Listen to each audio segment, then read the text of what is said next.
Welcome back to our ongoing series on the ridiculous things Christians say and what you should say instead. This upcoming Sunday is special because it is Super Bowl Sunday, hence why I am wearing this. And I am recording this well before that happens, so there's a good chance that while you are watching this, this jersey is already hung up in the closet for several months.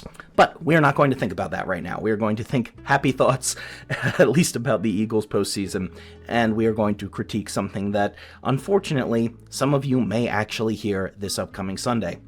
All across America on Super Bowl Sundays, pastors start to complain about how people are more excited for a football game than they are to go to church. And you know what? They're right. You probably are more excited to watch the Super Bowl than you are to hear their sermon. And maybe that should tell them something. Let's talk about why. Hey everyone, I am Colin, the resident nerd, Bible scholar, and likely self-medicating Eagles fan at this time here at the Bible Uncut and Unfiltered. Every year, like clockwork, pastors get up on their soapboxes and guilt trip their congregations. You'll wake up early to tailgate, but you can't get to church on time. You'll sit through 4 hours of football, but you complain if my sermon goes too long.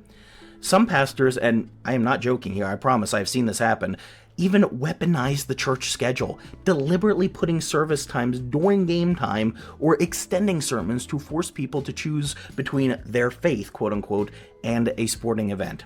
It is the spiritual equivalent of your dad forcing the whole family on a road trip no one wants to go on, specifically scheduled during the time that everyone was going to go do something else, and then acting butthurt when nobody's having fun.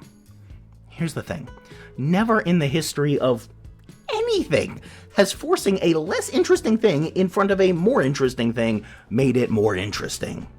If you have to guilt people into thinking something is important, you have not done a very good job making it actually feel important to them. So yes, I am absolutely taking the blame for this off of the congregation and putting it back on the pastors, because you should know you are a spiritual leader. Guilting people does not create devotion, it creates resentment. And just because people are choosing a sports game over your probably mediocre preaching does not mean that you get to rant and rave about it when you are supposed to be representing God. And look, I get it. From a theological perspective, eternal matters should outweigh temporal entertainment. Faith should be more significant than a ball game. But here's what pastors miss. It's not just a ball game. For millions of people, the Super Bowl is family tradition. It's grandpa's chili recipe. It's your cousin who only comes around once a year. It's the inside jokes that have spanned decades. It is togetherness, community, food, shared experiences, and stories. Doesn't that kind of sound like what the church is supposed to be about? So why are pastors discouraging these things just because they're happening outside the four walls of their particular established building? See, that's not spiritual leadership. That is sectarianism. It is demanding that connection with God can only happen where and when you say it can. But God's Spirit is bigger than your building and your limited vision.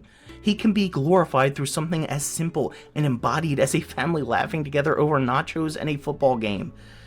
And that whole remember the Sabbath day argument that so many preachers are going to throw out because, you know, they love to guilt trip people about remember the Sabbath day. Christians claim Sunday is their Sabbath.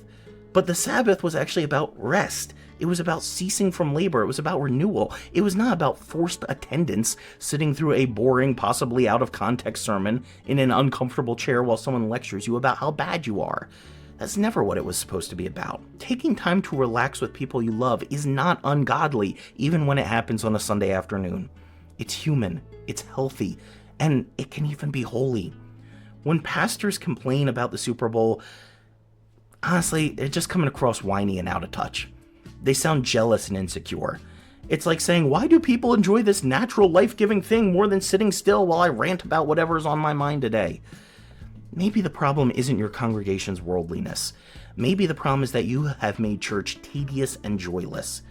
And you know what? Missing one service for a cultural event that your whole family participates in is not forsaking the assembling of yourselves together, so don't you dare bring that into this.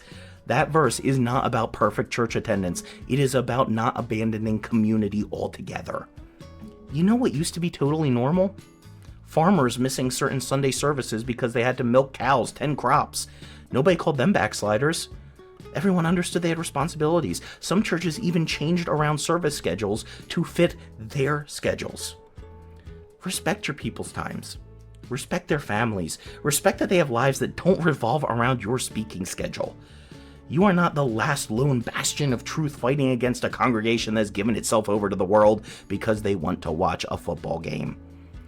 And friends, if your pastor is this insecure about competing with a hobby that he has to bring it up in the middle of a time when he is supposed to be sharing God's message with you, if he's poking at you for enjoying something that isn't him, that tells you something about his character. And it's not something good. That's not someone you should be looking to for spiritual guidance. So here's what Christians should say instead of complaining about the Super Bowl. How about, I hope you have a great time with your family today. See you next week, or whenever you can make it back. You are loved no matter what. Because that's what grace actually sounds like. All right, that is it for today. So if you like the video, hit subscribe and follow. Let's go Eagles. And regardless of who is playing, enjoy the game without guilt.